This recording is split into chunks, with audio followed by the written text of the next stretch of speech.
Well, welcome to Focus Today. I'm your host, Perry Atkinson, and always an honor when we have time to sit down with Leighton Grey. I consider him just really one of the champions out there. He's a distinguished constitutional attorney.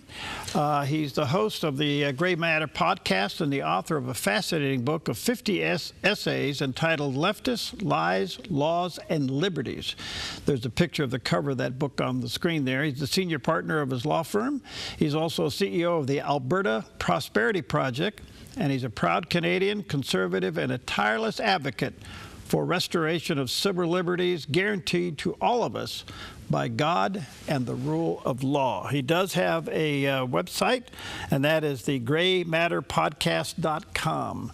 greymatterpodcast.com, and there's a picture of that landing page as well.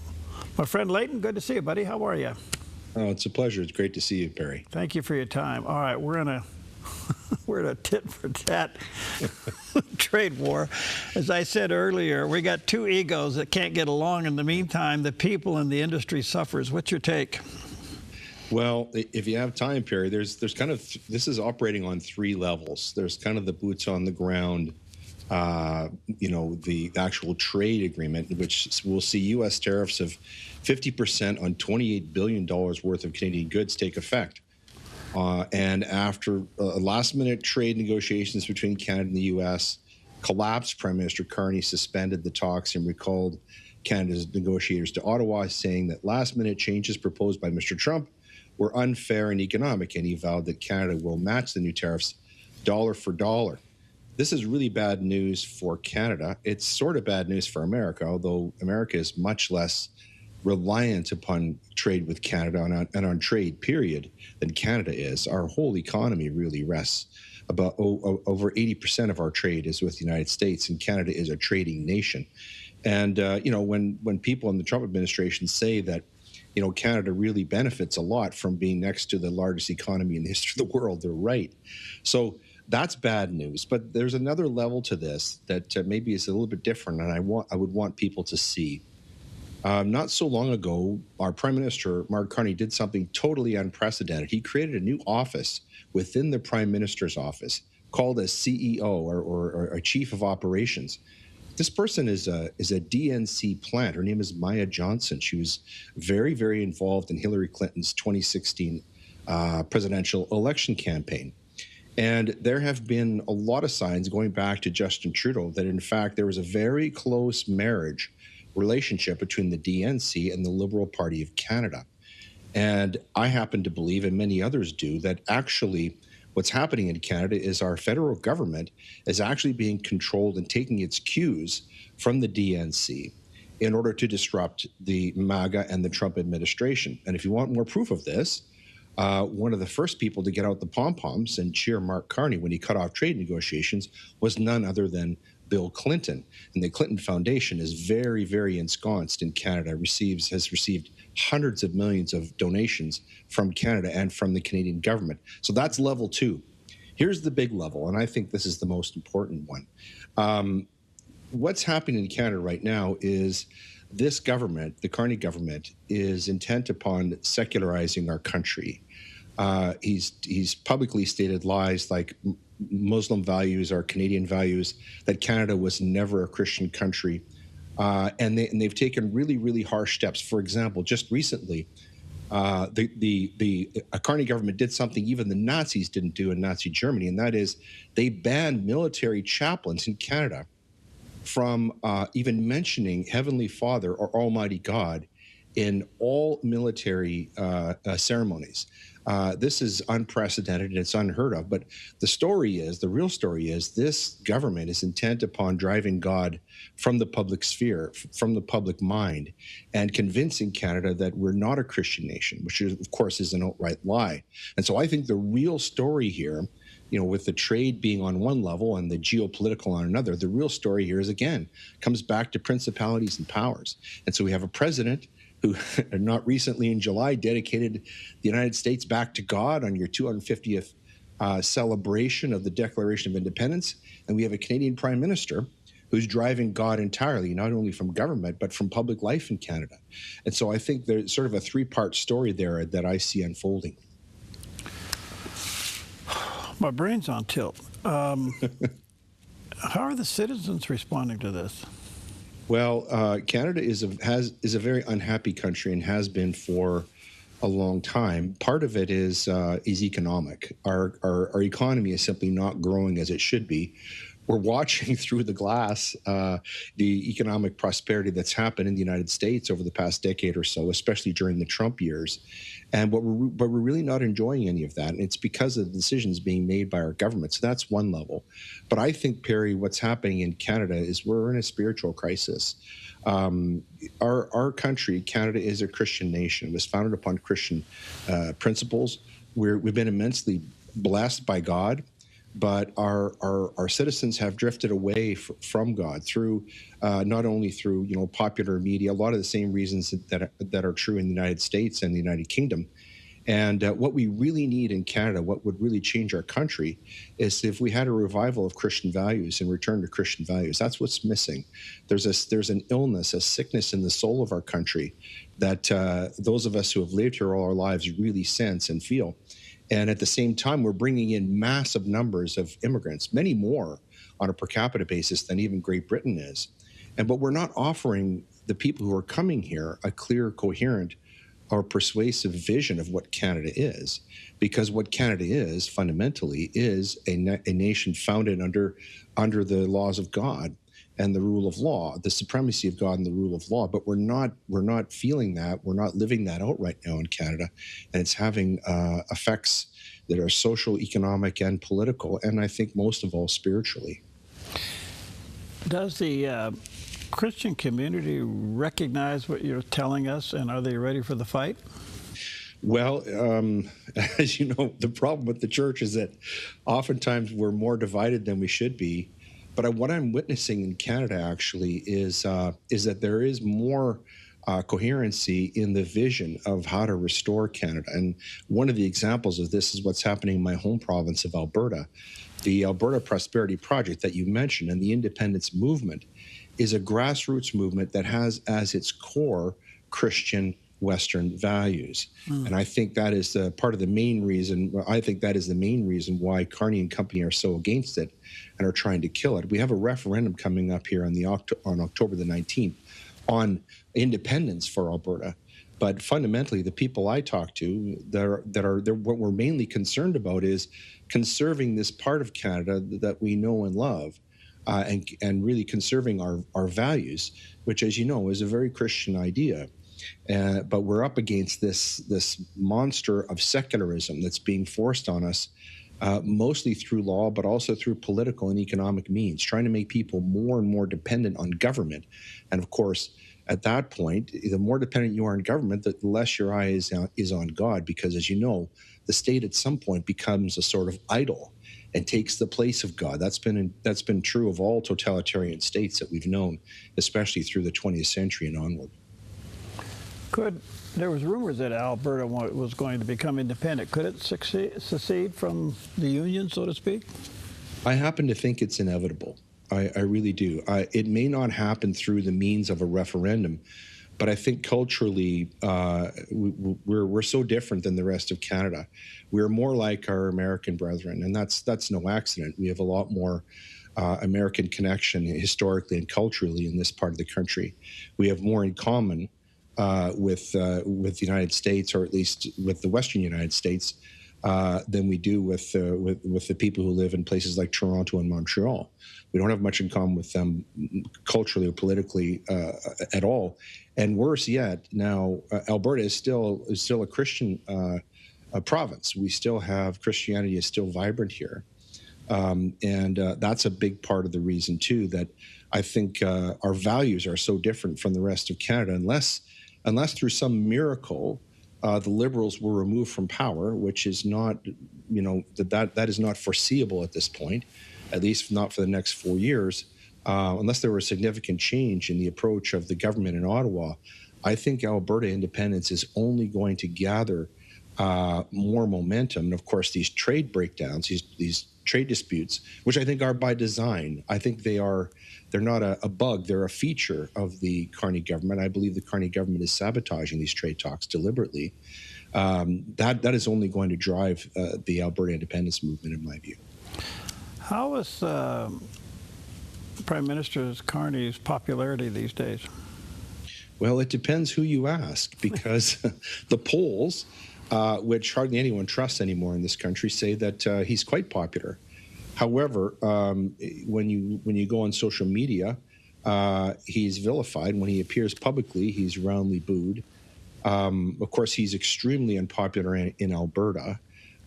He's not even regarded as our prime minister. And of course, the other problem we have in Canada is the same one that that the Trump administration is trying to correct in your country, and that is, the reliability of our elections.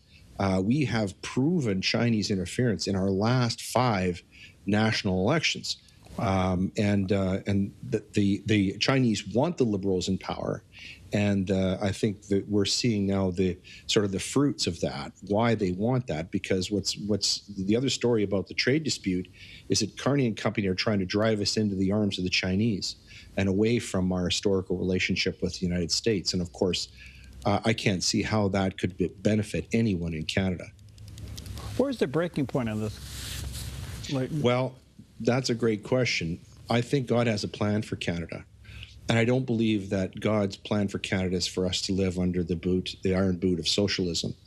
I think that ultimately we are going to end up in a closer relationship with the United States. That might sound a little bit strange to people, but sometimes relationships, this, Perry, have to go through periods of discord. Right. We see this in marriages or in family relationships. Right. But I believe that the distinction between Canada and America is artificial and legal. Culturally, we are one, and I believe that ultimately we are going to come back together under the supremacy of God and the rule of law. That's the future that I know God has for Canada and for the United States. And I think under that scenario, everyone wins. This discord and trade disputes and this sort of thing, this is all boots on the ground things that affect people in their daily lives. But as I said, coming back to my earlier point, I think the real battle is for the soul of Canada. Yeah. And I think that's the one that God is most interested in. I don't want to be too far out on a limb here, but there seems to be a little bit of an opportunity here if America was to reach out just to Alberta. I think that I actually know that has already happened. I can't say too much about it, but listen, Mr. Rubio, for example, is a very astute gentleman, and he follows world affairs very closely. He knows what's going on in Europe. He knows what's going on in the Middle East, and he's quite aware of what's going on in Canada. And I think that if Canada, I think what would happen if Alberta ever declared independence, it would be similar to what happened in Israel in 1948. There would be immediate recognition from the United States, and from that point on, everyone else in the world would have to fall in line. I don't think it's going to be a situation where Alberta is going to be annexed. I don't think that America has that in mind. I don't think that would be in the best interest of the United States. But I do think a free and independent Alberta in close economic and political concert with the United States would be a win, especially for Albertans, but I think also for the United States. Well, and would that provide military protection? Well, I think that would have to be part of it. The scary thing about Canada is we don't even have a sufficient military force that could defend our borders. Right. We're completely dependent on the United States for protection of our borders. However, it's been reported reliably that there are at least 500,000 Chinese soldiers on the ground in Canada. And I think that, as I said, Mr. Rubio and Mr. Trump and others are very aware of this. And so there's a very real concern that there could be, that this could come down to a military situation. It nearly happened in 2022, Perry, when you saw the breakup of the Freedom Convoy in Ottawa, right, where the Canadian government actually used foreign mercenary soldiers to commit violence against Canadians who were peacefully protesting the policies of our government over COVID-19. I think there would be a side benefit, Leighton, and that was the other Conservatives in the other provinces probably would migrate to Alberta like crazy, wouldn't it? I believe this is God's plan. I see Alberta as the tip of the spear. Yeah. And this would be very much the way God moves. Yeah. That Alberta would be called. We'd have to align ourselves properly with Him. and that would be the pathway that I think the others would follow. That's really what I foresee for our nation. Wow. And I'm praying that it comes to fruition. All right, let me take a quick break. We'll come back and change gears. Let me say to our viewers and listeners, check out his website, thegraymatterpodcast.com. That's also where you can check out the podcast. And you may want to get a copy of his book, Leftist Lies, Laws, and Liberties, 50 essays put together there. And there's a picture of that that's available online. We'll take a quick break. We'll be right back.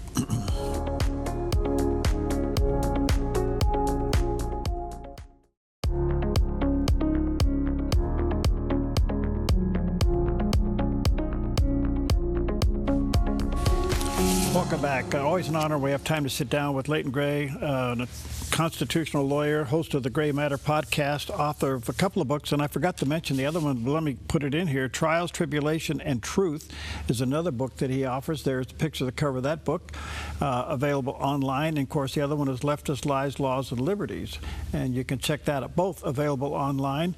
Leighton does have a website, thegraymatterpodcast.com, and there's a picture of that landing page.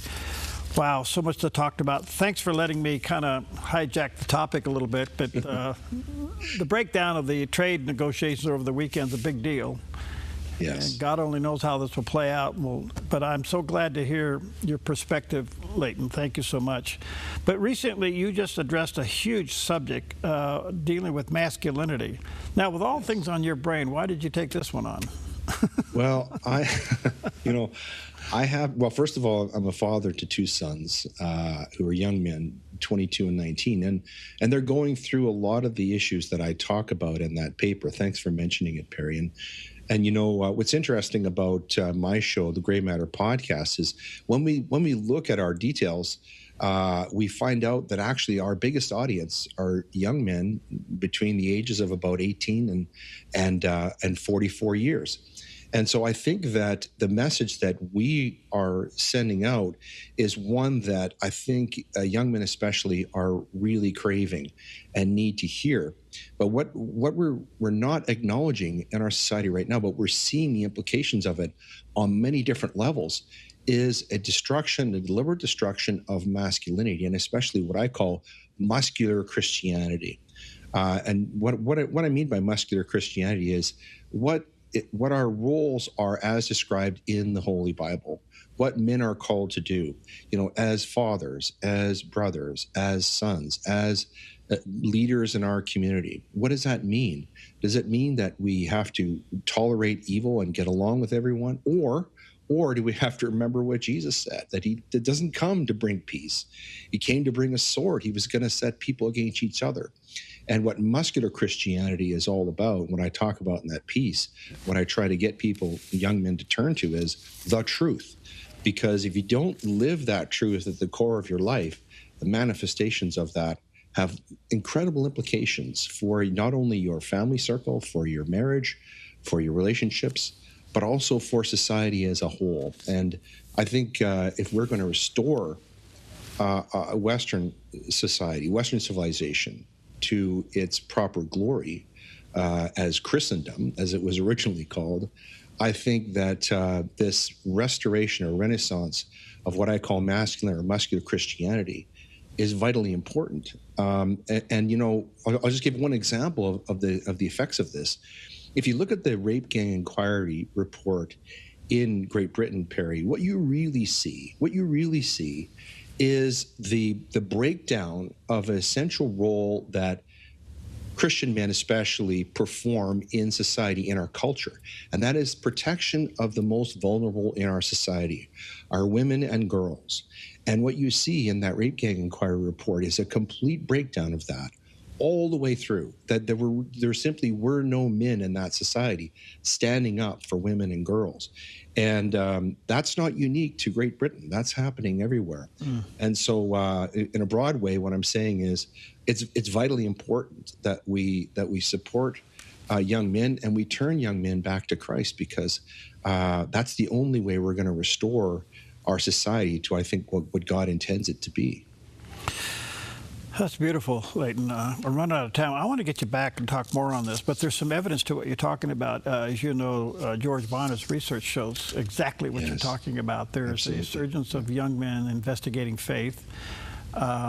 The recruitment in the American military, all of the various ranks or various divisions, all-time high, all-time high. Young men are looking for meaning, purpose, and mainly structure. Yeah. Yep. That's what we've lost. But there are ways to get it back, and that's one example. Restoring the dignity of our military, which Mr. Hegseth has done a tremendous job of. That's one way of doing it. But I think the key one is bringing people back to faith and back to the prescription for masculinity that's in the Holy Bible. It's not a mystery. It's been there for a long time. But bringing people back to it, to understand that that's your natural place. That's where the meaning of your life is. That's where the truth is. That's the part that all of us have to be focused on, and it's why I'm doing Gray Matter and why I'm writing and speaking to people like you. Well, let me say to our viewers and listeners, Trials, Tribulation, and Truth is one of those aids, and there's a picture. These are all available online, right? Yes. Trials, Tribulation, and Truth. There's that book. That's his latest book. And before that, he had Leftist Lies, Laws, and Liberties. His passion for God and the rule of law comes out very clearly in these writings.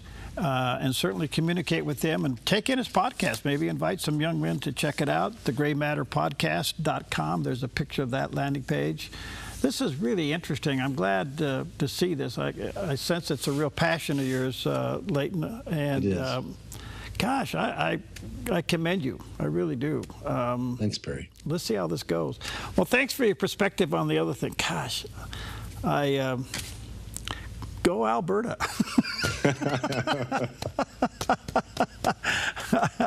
You know, what are you guys known for? Cheese, or what are you guys known for up there? You might think of us as Texas of the North. We're like Texas. There's a lot of beef. We're like Texas with fewer trees and colder weather, but we have a lot in common with that part of that spirit. That Western spirit is very strong in our part of Canada. For what it's worth, Leighton, I look forward to calling you neighbor.